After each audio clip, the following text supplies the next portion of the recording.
The Leil Seder is the most important night in the Jewish calendar.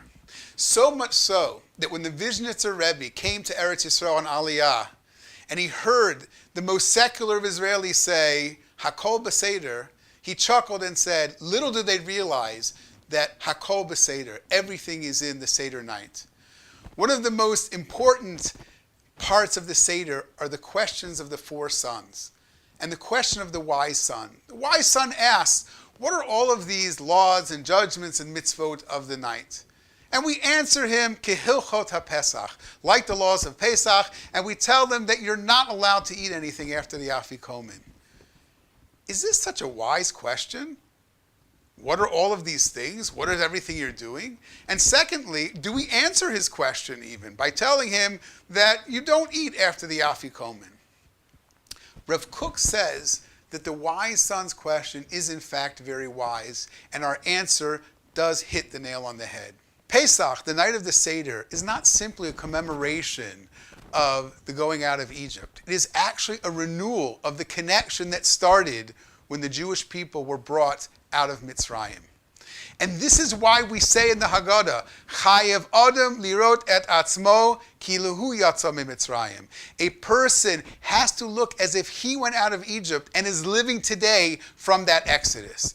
It's not only looking back, but more importantly, looking forward. I came out of Mitzrayim. What am I supposed to do?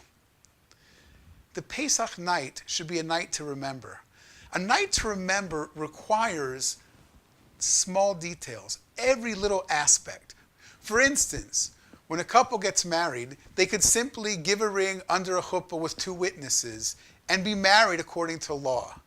But in order to make an indelible impression, we go to every detail.